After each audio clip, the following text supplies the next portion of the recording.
Hey, it's me, Ciscoe Morris, and here's what's coming up on Gardening with Ciscoe.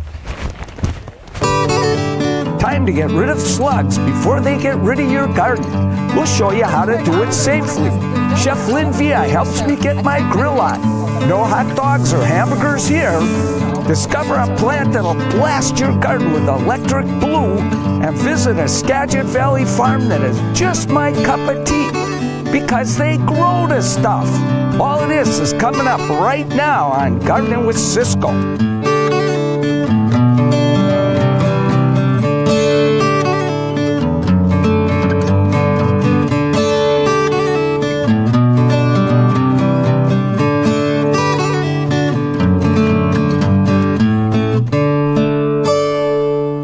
I'm Ciscoe Morris. And I'm Meeghan Blagg. Welcome to Gardening with Ciscoe from the Skagit Valley today. It is so gorgeous up here, especially this time of the year. And we are at a very unique place, Sakuma Brothers Farm, where they are growing an interesting product for the Northwest. Do you believe they can grow tea here in the Pacific Northwest? Holy cats, this is a tropical plant. We'll show you how they do it later, but first, a plant that no garden should be without. So I told Ciscoe I have a little ground I need covered. You said, go ask for Roxanne. Roxanne hardy geranium. Yeah. And it really spreads out. This could cover a 15-foot area. But it's not aggressive. No. It's not, I can control him. You can control him. You very gently just take it and just rip whatever you don't like right off, you know. So that's why they call him hardy, right? Yeah, that's right. These are so tough. So if he takes off, do we need to fertilize, and if so, what kind? I think it would be good to get it well started. Well, which do you want? You want fast growth more, or do you want more flowers? I want more flowers. Okay, this is our baby because the second number is the highest in here. And it says great for flowers. Yeah. Now this says complete tree, shrub, flowers, so really You'll either get would work. flowers, but this has more nitrogen. It's going to be faster growth. This is going to promote flowers more than growth. Because I don't have 50 acres or whatever you said, I just have this area. The other question is that I'm going to plant him near my tree. Do I have to worry about him covering the roots or anything? No, nothing to worry about. It won't compete with the tree, and it won't climb the tree and cause trouble either. Hey, Meeghan, hold on a second. What's that? Hey, this thing's going to spread out and cover quite a bit of area. Maybe we should plant it in the back. But then I'd have to get rid of those weeds. That is true. You didn't want me to see those, did you? I was hoping they would just be, you know. And I put it back in the corner a little, Meeghan, because then if you want to plant another cool plant, you could still plant one back there. Look at you. Now, there's one problem with these things, Meeghan, and that is if you've got little dainty plants, this thing will just run right over them. You'll never see them again, you know. I don't have anything too dainty. You can't get rid of that. This is a That's not going to hurt that. Okay. That's big enough. Just, you know, if it was a little ground thing. So, no problem. Will you give me a little fert? Oh, yeah. Okay, Meeghan, so we chose the flower, yes, didn't we? Yes, we did. Okay, you ready? Yeah. Ka-chunk. Maybe one more little bit. That'll get her going good. And it's right near the watering system, so. I'm glad you're digging that hole. Hey, this is great soil. I know it. I'd be afraid of hitting your irrigation system. Oh, no, yeah, I'm good with that. I know where that is. Oop, that's a little low. Okay, baby. Oh, that's going to be so pretty. Do your job. Good. Hey, you know the best thing about that geranium? Not all hardy geraniums bloom all summer long. And can't you, like, top it? Then it'll come back? You can, but this one blooms all summer anyway. So you don't have to even have to. Nice. What you will be doing is keeping it from coming over the lawn, but that's easy, you know. That's my husband's job. That you can just mow off, right? You're not kidding. Look at how You can cute. just mow it. And as far as I'm concerned, you cannot have enough blue in the garden. No, I agree with you. You know, it looks beautiful. And hardy geranium, Roxanne. Just go ask for Roxanne at your nursery and you can pick her up. One of the best new plants that's come out in years. I love that. Tweet a lot of that guy. So another name for hardy geranium is crane's bill geranium, because apparently the little seed pod looks like a crane's bill after it falls off. Pretty cute. Pretty cool. But you know what the other name for tea is? I kind of overheard, so it's some kind of camellia? It is. This is truly a camellia plant. It's called Camellia sinensis. But I have to tell people, don't go out to that gigantic camellia bush in front of your house and try and make tea out of it. It might not be that great of an experience. Might not be a pretty picture, you're saying, huh? Not at all.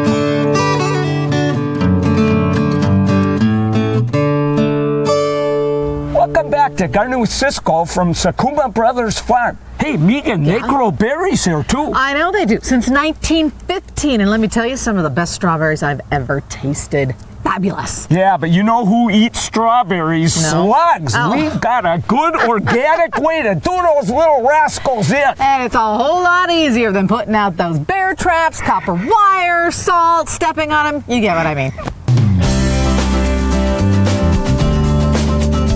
We're going on a snail hunt today. Look at these little guys. Yeah, we've got a few of them. And then there's this great big huge There's one. a Look at honker these. right there. These things procreate so dang fast. You blink and you've got 15 more. That is so true. It's unbelievable. And those are actually true escargot. They were introduced to the United States by a French guy. He thought people would like to eat them. They escaped from his restaurant in the 1860s. Now they're way up in Canada. You can have those for dinner, my friend. I don't want them at all. So we are going to get rid of them today. And we have a very simple solution, although you must be persistent with it. That's Here, the let's key. take this. I'll put a lid on so they don't escape. How's that? So these are the new, safer kinds of slug bait. Sluggo. You still don't want your dog to eat, the whole package at all, but... Or your child. Yeah, but Okay. it's quite safe. So look at these little pellets, and you just sprinkle them in the soil. That's right. Down around in there. Yep, and if a few end up on the leaves, I don't mind, because... and of course, this gets slugs and snails. The other trick, other than putting this out, is that you need to get it moist, right? That's right. On a dry night, then the slugs and snails don't eat it. So you really have to get it around, and boy, look at the damage these slugs can do, it's so bad. Are the slugs and snails ever going to kill a plant, or are they just going to make them look pretty No, hideous? they just make them look bad. Okay. But I got to show you one more thing over here, Meeghan. Okay. Look at this daylily right here, Meeghan. Yeah, there's no damage. No damage at all. There's some winter damage, but nothing else. This is where they hide. They love hiding in there. They don't chew on it. Oh my gosh, look at that guy right there. Oh, la la. That is disgusting. Oh, look at that's a honker right there. That would be really good eating, that's just by the way. one. I bet there could be 20 or more in there. So I just, have some. Look at this Mondo-sized container you have. I know. When they're fooling around in there now hiding, they're going to enjoy a last dinner, I hope. Yeah, no, the last supper for the snail. Oh my gosh. Yeah. Anyway, so you really have to kind of hunt, search, and look for what you're, where they're going to hide. Yeah, know where the hiding places are, and they love daylilies with a passion. And the good news is they love sluggo, too. Yeah. So they eat it and they go off to little snail and slug heaven. We hope so, I'm anyway. sure they do. Okay, time for slug trivia. There is such a thing? Oh, there is, because did you know that there are jumping slugs? I didn't want to know that. Well, they don't really jump. They coil up, and then when they straighten up really fast, they pop up in the air and scare the living tweedle out of predators. My guess is that's when they've gotten into the beer traps first. Oh, la la, drunk slugs. Oh, man.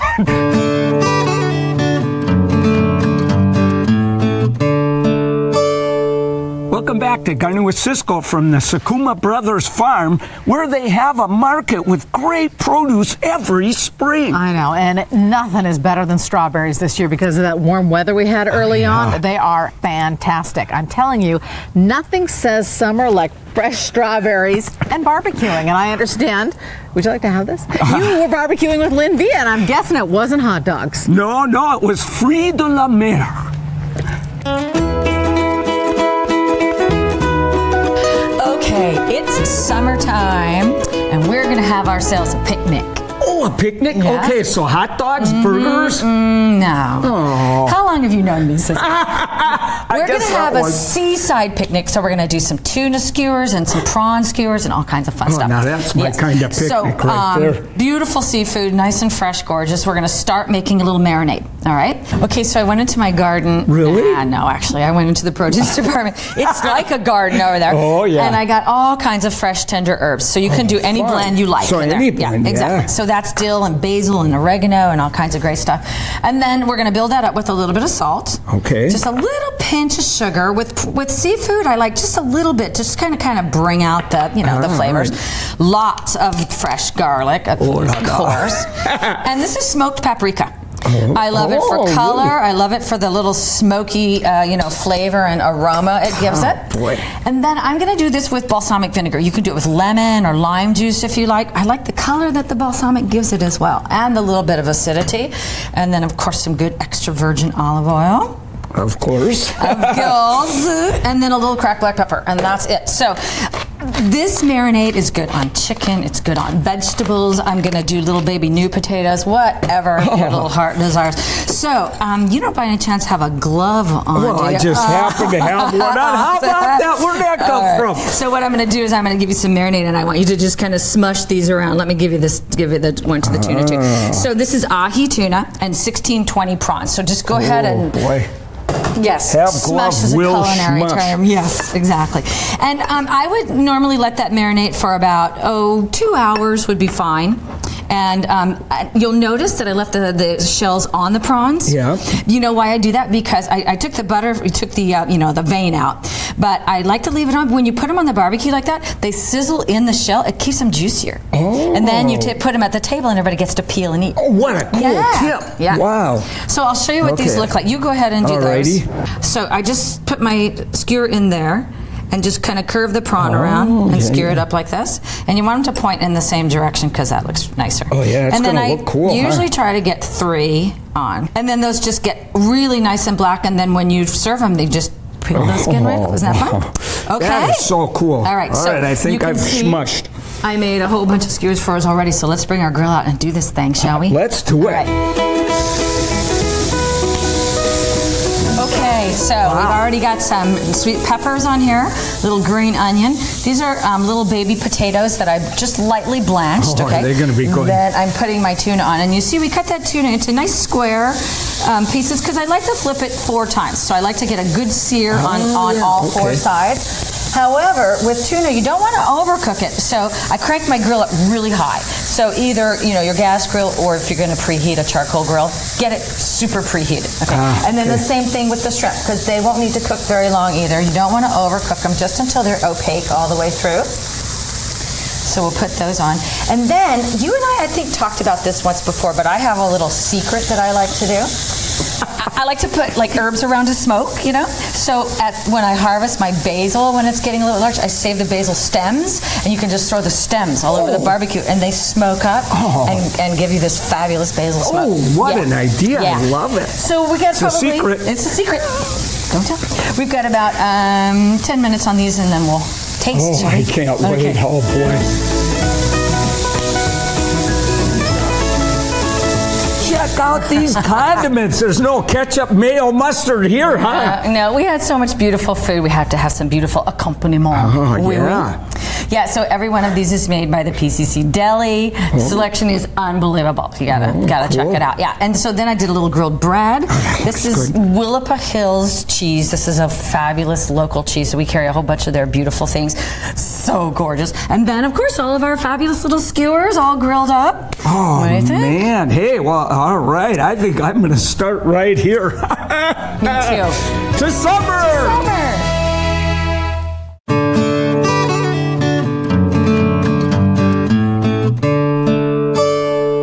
Welcome back to Gardening with Ciscoe from Sakuma Brothers Farm, where they grow Washington tea. A Camellia sinensis, which is a fine enough looking plant, but our plant pick this week, a whole lot showier. So I don't know know about you, but I need to brighten my life up this summer. The weather is getting me down. Look, electric blue penstemon. I love this penstemon. It's just magnificent.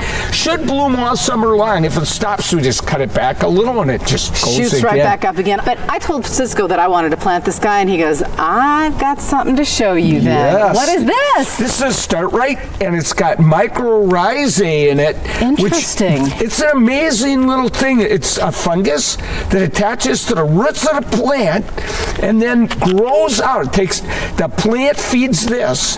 This goes out and sends out all these strands really far into the soil, finds nutrients and water, gives them to the plant. Cool. Okay. Symbiotic relationship. Well, I just don't know what I feel about putting a fungus on my plant. I get this whole wait done. till you see how well this grows. Yeah, it just sounds weird, doesn't it? It does sound weird, you know, but nature works in such interesting ways. And it's just over the last few years, we've really discovered about these kind of things, you know. Electric blue penstemon. Yeah. Okay, so what do we do? Do we need to put that in the soil? Well, I've got a special trick. Okay. Now, if you read the instructions, it says like a teaspoon in the soil for a plant this big, and we'll put some in, but we're going to do it after you break it up a little bit. Right. We're going to do this special trick that I saw the guys that make this do, so that's nice. why I know the really good things to do here. Okay, so let's go ahead. Okay, Meeghan. So what I'm going to do is just put a little on my hands, and I'll do it right over the hole, so if any drops. All right, so just rub it all over the roots. Interesting. And, you know, if some falls off, falls in the hole. That's the way it goes. Yeah. Okay, this baby, a little deep there. Nice. So this will add to the water, the drought tolerance, and it'll give it some good nutrition. Now in a couple weeks we'll come back and fertilize it again with a good organic fertilizer. Oh, I love him. It is an electric spot in the garden, isn't it? And guess who likes that? I do. Well, that's true enough. So the hummingbird. Oh, yay. I always love anything that'll attract them. Yeah. Electric blue penstemon, anything with these bright colors. We just need it this summer, don't we? We do. Yeah, we deserve it too. Yep. So the name of that incredible plant, Penstemon Electric Blue. I think I match. I need a couple in my yard, don't you think? How about that? Well, you grow tea out of a camellia plant, but it's not your ordinary camellia that you're making that tea from. No, this is Camellia sinensis. You know, I've always thought I might like to be a tea grower myself, but after talking to Richard Sakuma, there's a little more to it than you might think. So, Richard, what part do you harvest in this Camellia sinensis to make tea? The tea, the tender tips, we usually shoot for 2 leaves and the bud, just like that. The most tender, succulent part, the most flavorful part of the tea. I always compare growing and making tea to wine making. They're the different varieties that are actually produced bred for different types of teas. So over the years in the different growing regions around the world, they focus and specialize in certain types of tea for their area and climate and terroir, or you know, and so that's what I'm trying to determine here. What's best for this climate? What type of tea? So what have you got in here? We have our white tea drying on the tables here, fresh picked, laid out to dry. We focus on just the tips, the 2 leaves in the bud. You can see that starting to wilt and wither. So have you done a lot of research on tea, gone to other countries to study? Yeah, actually I took a trip to Taiwan back in 2008 and learned a lot about their oolong process. And I tell you, that takes a lot of skill, a lot of time, and consultants advised me not to try it, you know, because, really? Yeah, a beginner. First to have a guy grow tea in Washington State and then try to learn how to make oolong, the most difficult type of tea to make.